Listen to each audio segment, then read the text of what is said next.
Yeah, but my dad got out of copping and then became a food broker, which we're like, come on, that's What? CIA, right? Yes. And he's food like, no, brokers. I'm really am a middleman for jars of jam. He works for Meghan Markle. My Really dad- tiny jams, harvestable jam made from the oils of Montecito. Prince Harry, whose memoir just broke the Guinness record for fastest selling nonfiction book of all time. They're now releasing a version for kids. I don't know if you know about this. It's a twist on The Princess and the Pea. It's called The Prince and the Penis, and it's Conan O'Brien just ripped into Meghan Markle's jam business like it was nothing. The joke landed so easy it almost felt unfair. Meghan is out here trying to step into the lifestyle world like Martha Stewart with her fancy American Riviera Orchard jam. And Conan shut it down with basically one sharp line. But that was only the warm-up because things got way messier when Conan roasted Meghan and Prince Harry during their huge interview moment with Oprah Winfrey. They decided to re-air all the same advertisements that they had aired here in America, but they adjusted the ads slightly for British audiences. I thought that was strange. Take a look. Ancestry.com for the British royal family. Find out which second cousin you're accidentally dating. Oreo biscuits. There's a black and white marriage we can all agree on. I thought the Oreo ad was unnecessary. They didn't need it. The jokes came fast, ruthless, and straight to the point. No soft landing, no filter, just pure savage comedy energy. And here is where it really spins out of control because this is not the type of situation a PR team can easily spin or smooth over. Conan even went full comedy mode by mocking their wax figures at Madame Tu's, and he absolutely did not hold back. Then he took it further by bringing out a museum worker who explained that their figures were basically sitting in storage out of sight, which made the whole moment hit even harder. Then things turned extra strange when Conan created a wild fictional character joking about behaving inappropriately around the wax figures. And that kind of humor sticks in people's minds for a long time. Oliver, you have generously offered to keep the wax figures of Harry and Meghan safe. Yeah, that's correct. And if I may, I would just like to say that I'm definitely not using the wax figures for sex stuff. What? Moments like that can shape how the public sees celebrities, whether they like it or not. The mood shifted again. When Jimmy Carr stepped into the conversation and touched on a topic people usually avoid.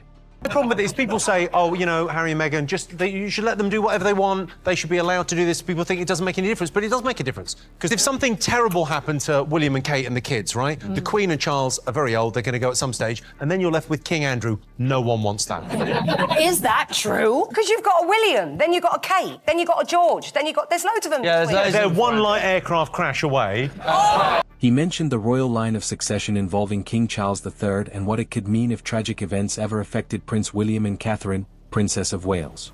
It is the kind of uncomfortable what-if scenario that makes people pause because it feels heavy and awkward to even think about. The heat kept building when Kelly Osbourne spoke openly about Harry on live television, showing just how much public perception has shifted. Her comments made it clear that many viewers feel his reputation has taken a serious hit over the years. I think he's a twat. He's a whining, whinging, complaining, woe is me, I'm the only one that's ever had mental problems. What really hits hard in her argument is the idea that massive platforms like Netflix and Spotify gave them major opportunities, strong teams, huge budgets, and worldwide attention, yet the results still disappointed many viewers. Critics argue this was not about bad timing, but about content that simply did not connect with audiences. Then Sharon Osbourne jumped into the discussion, and when she speaks, things usually get intense. Curtsy, the thing she said about medieval times, her lunch with the Queen was like medieval times, which, as you know, is a Disney-type entertainment place for kids. And it's just so horribly disrespectful and just a whine. She criticized Meghan's description of meeting the Queen, saying it sounded overly dramatic and unfair, which added even more fuel to the public debate surrounding the couple. Some body language analysts have also shared opinions over time, pointing out that the couple's constant hand-holding and frequent physical contact sometimes appears overly staged rather than natural. Cuddly, lovey, holding hands, going everywhere together. It's so disingenuous. It's like, come. Critics claim it can look like they are trying too hard to prove something to cameras, which sparks even more chatter online. What makes this situation so intense is that Prince Harry grew up watching the media tear apart his parents' marriage between King Charles III and Princess Diana. He saw how dangerous it can be when private family drama turns into public entertainment. Critics now point out that he understands exactly how that spotlight works. Yet, he still stepped into it again, except this time people say he is helping sell the story himself and making deals from it. Many commentators claim this is the real issue that nobody wants to say out loud. Some believe their entire public image depends on the royal family staying famous, dramatic, and talked about non-stop. The argument is simple. If public interest in the royals fades, critics say Meghan Markle and Harry could lose a huge part of their spotlight fast. You know what? You've got a great life. You've got a beautiful family. You're so much in love. Move on. Get a life. Move on. And they just can't seem to, because their living is by telling their truth on the royal family. That's how they make their... According to those voices, the drama keeps their brand alive, which is why the headlines never seem to slow down. People online also talk about the long-term impact on their family.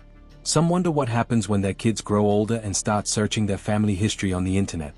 One day they may learn they have extended relatives like grandparents, aunts, uncles, and cousins who are distant from them. Critics say explaining family distance to little ones could be emotionally complicated and heavy. Observers have also noticed what they call constant rebranding attempts. Royal duties did not work out. Hollywood production deals struggled and podcast projects lost momentum, according to public reports. I think they're totally lost. You know, one minute they're making a cartoon, then they're doing a documentary on them, now they're saving the world. They just haven't found their path in life. Now, critics say new projects like lifestyle branding and sports documentaries are facing tough reactions, too. Some commentators believe audiences are tired of hearing stories centered around hardship and conflict, and they want something fresh and inspiring instead. Sharon Osbourne has said she has watched similar relationship patterns unfold many times in Hollywood. She claims some celebrity couples depend heavily on public attention and conflict to stay relevant.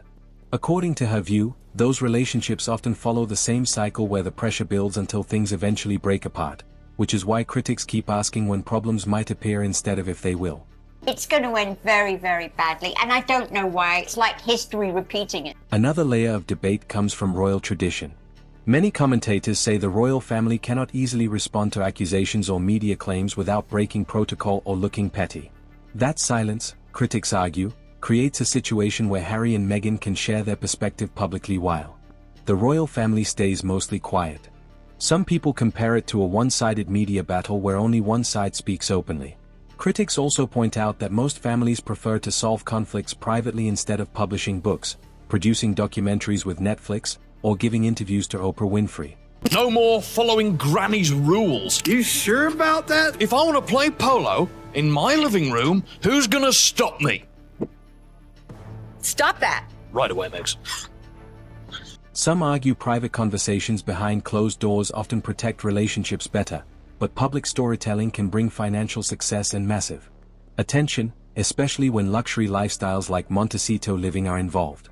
Don't know how to break this stew, H. But if you weren't in the royal family, M wouldn't be with you. Sharon has also compared the situation to her own family struggles, saying she had serious personal reasons to cut ties with her father before eventually repairing that relationship later in life. She explained her experiences involved betrayal and financial problems, which she described as deeply painful. Her story is often used by commentators to create contrast and spark debate about different family conflicts. Public critics frequently question Meghan's relationship with her father, Thomas Markle. Some reports claim he sold staged photos and gave interviews which caused embarrassment and public tension. Millions and millions I had to pay because my father got me in the crap. But the situation is, when he was diagnosed with Alzheimer's, I went to him and took care of him because he's my father. Supporters of Meghan argue those actions broke trust, while critics argue the fallout between them became extremely severe compared to the original conflict. Debate continues because different sides view the situation very differently. Some believe the family separation went too far, while others defend Meghan's right to protect her peace and privacy.